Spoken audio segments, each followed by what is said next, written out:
নারীদের যেটুকু অধিকার আছে, আপনারা জানেন যে প্রত্যক্ষ নির্বাচনের যেমন সুযোগ আছে, 50টা সংরক্ষিত আসন বর্তমানে জাতীয় সংসদে আছে নারীদের জন্য। ঐকমত্য কমিশন প্রস্তাব করেছেন এই সংরক্ষিত আসনের বিলোপ করার জন্য। এটা খুবই বিস্ময়কর এবং এটা খুবই উদ্বেগের এবং রীতিমতন একটা ভয়াবহ একটা প্রস্তাব।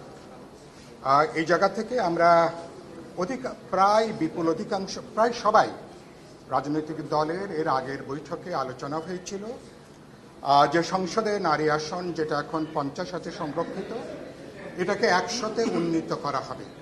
এ ব্যাপারে সাধারণ একটা ঐক্যমতের জায়গাটা তৈরি হয়েছিল। ঐক্যমত কমিশন আজকে সেই জায়গা থেকে তারা আজকে সরে এসছেন। আমরা বলেছি কেন তারা সরে এসছেন, তার প্রয়োজনীয় কোনো ব্যাখ্যা এ পর্যন্ত তারা দেননি। আমরা স্পষ্টতই মনে করি আমাদের রাজনৈতিক দলগুলোর মধ্যে নানা প্রশ্নে ভিন্নমত থাকলেও এই প্রশ্নে সাধারণ ঐক্যমত ছিল নারী আসনকে 50 থেকে 100-তে বৃদ্ধি করে এটাকে 100-তে বৃদ্ধি করা হবে। আলোচনাটা হচ্ছিল এই 100 আসনের পদ্ধতি কিভাবে হবে। এটা কি তাদের প্রস্তাব, এটা কি ঘূর্ণায়মান পদ্ধতিতে হবে?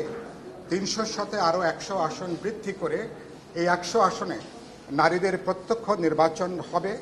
বিপ্লবী ওয়ার্কার্স পার্টি মনে করে এটাকে এই 100 আসনে নারীদের প্রত্যক্ষ নির্বাচনের ব্যবস্থা করা দরকার।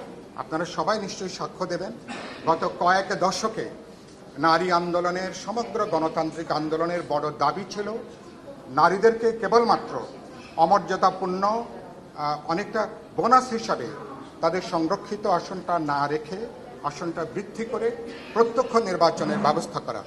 এবারকার জুলাই গণজাগরণ গণ অভ্যুত্থানেরও নারীদের যে বিশাল অংশগ্রহণ, তাদের যে জানবাজি লড়াই, সুতরাং নারীদের ক্ষমতায়নের প্রশ্ন অত্যন্ত গুরুত্বপূর্ণ।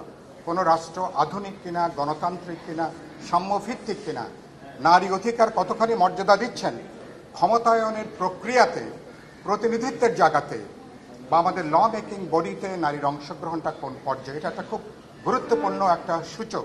দুর্ভাগ্যজনকভাবে ঐক্যমত কমিশন আজকে সেখানে তারা দাঁড়াতে পারেননি। আমরা খুবই পরিষ্কার করে মনে করি যে আপনি এক চাকার সাইকেল দিয়ে অনেক সময় আপনি সার্কাস দেখাতে পারেন, কিন্তু একটা সমাজকে যদি লম্বা পথ চলতে হয় তাহলে 2 চাকার সাইকেল লাগে এবং আরও গতিযুক্ত করতে হয়। যেখানে অর্ধেক হচ্ছে ভোটার, জনসংখ্যার অর্ধেক ভোটার, 12.5 কোটি মানুষের মধ্যে অর্ধেক হচ্ছে নারী। এই নারীদের ক্ষমতায়নের প্রশ্ন ছাড়া, এই নারীদের প্রত্যক্ষ নির্বাচন, যথাযথ প্রতিনিধিত্ব ছাড়া কেবলমাত্র জুলাই আন্দোলনের যে বৈষম্য বিলোপের, গোটা আন্দোলনটাই হয়েছে বৈষম্যের বিরুদ্ধে। তার মানে ভেতরে আপনি বৈষম্য রেখে দিচ্ছেন, মনস্তাত্ত্বিকভাবে বৈষম্যকে আপনি লালন করছেন। এক ধরনের পুরুষতান্ত্রিকতাকে একভাবে পরোক্ষভাবে লালন করা হচ্ছে। কোনোভাবেই এগুলো গ্রহণযোগ্য না। আপনারা আধুনিক মানবিক গণতান্ত্রিক যে কোনো রাষ্ট্রে, সুতরাং নারী কতখানি এগুলো, তার প্রতিনিধিত্ব, তার ক্ষমতায়ন কতখানি এগুলো, এটাই সবচেয়ে বড় একটা মানদণ্ড। সমাজটার সামনের দিকে এগোচ্ছে কিনা। আমি বক্তব্য যেটা এই প্রসঙ্গে শেষ করি, আমরা মনে করি যে 100 যেটা আছে সেটাকে বেসিস ধরে আমরা বলেছি ঘূর্ণায়মান পদ্ধতিতে প্রত্যক্ষ নির্বাচন। আরেকটা প্রস্তাব এসছে যে প্রতি 3টা আসনকে একটা ক্লাস্টার ধরে সেখানে নারীদের একটা আসনে সেখানে নির্বাচনটা করা। এই পদ্ধতি নিয়ে আলোচনা হতে পারে। এই পদ্ধতি আলোচনা করি সবাই, যেখানে আমরা গ্রহণযোগ্য হতে পারে, আমরা একমত হতে পারি, তার উপরে দাঁড়িয়ে নারীদের প্রতিনিধিত্ব 100টা নিশ্চিত করা। প্রত্যক্ষ নির্বাচনের পদ্ধতি নিয়ে যদি আরও কোনো বিকল্প প্রস্তাবনাও থাকে নিশ্চয়ই সেগুলো, এমনকি নাগরিক হিসেবে আপনারা প্রস্তাব করতে পারেন, যে কোনো রাজনৈতিক দল, জনগণের যে কোনো অংশ আপনারা প্রস্তাব করতে পারেন।